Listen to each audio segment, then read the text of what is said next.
মানবতা বিরোধী অপরাধে অভিযুক্তদের ফাঁসির আন্দোলন যে প্রাণবন্ত করে রেখেছে সেই বিপ্লবী নারী নেত্রী লাকি ছাত্রলীগের হামলায় আহত হয়েছেন।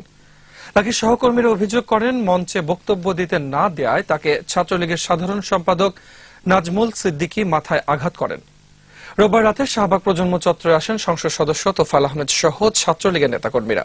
তারা বক্তব্য দিতে চাইলে লাকি রাজনৈতিক কোনো বক্তব্য দেওয়া যাবে না বলে জানান।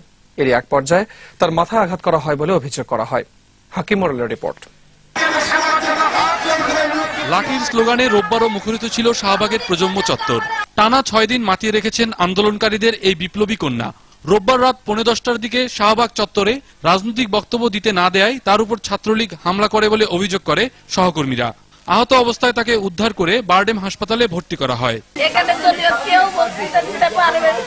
মানবতা বিরোধী এই আন্দোলনকে বাতিল করতেই পরিকল্পিতভাবে লাকির উপর হামলা করা হয়েছে বলে জানিয়েছেন তার সহকর্মীরা। ঘটানোর জন্য যারাই চেষ্টা করতেছে, আন্দোলনকে ধ্বংস করার জন্য চেষ্টা করতেছে, আমাদের যারা আন্দোলন করছে আপনারা প্লিজ ওইটা এবং বলেন লাকির উপরে অ্যাটাক হয়েছে। সবাই স্লোগান দিচ্ছিল, তো হ্যাঁ আমি গান গাচ্ছিলাম। এমন সময় হঠাৎ করেই মানে আসলো, ওই তোফায়েল সাহেব সহ আওয়ামী লীগের পুরা মানে একদম সংসদ সদস্যরা সবাই হঠাৎ করে, আমরা ভাবলাম কি ব্যাপার, কি হয়েছে, এরকম সবাই একদল আসতেছে। এমন সময় মানে পুরা একটা হট্টগোলের মতো শুরু বক্তৃতা দিবে। লাকি লাফ দিয়ে উঠে বলতেছে যে এখানে রাজনৈতিক কোনো আমরা দলের নেতা বা কাউকে যেহেতু বক্তৃতা দিতে দিব না, ও বলে উঠে মাইক্রো স্লোগানের জন্য।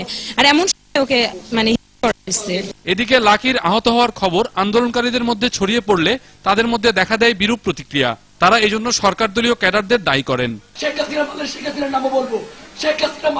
প্রধানমন্ত্রী বক্তৃতা দিচ্ছেন, দেখো তার লোকদেরকে। এই আন্দোলন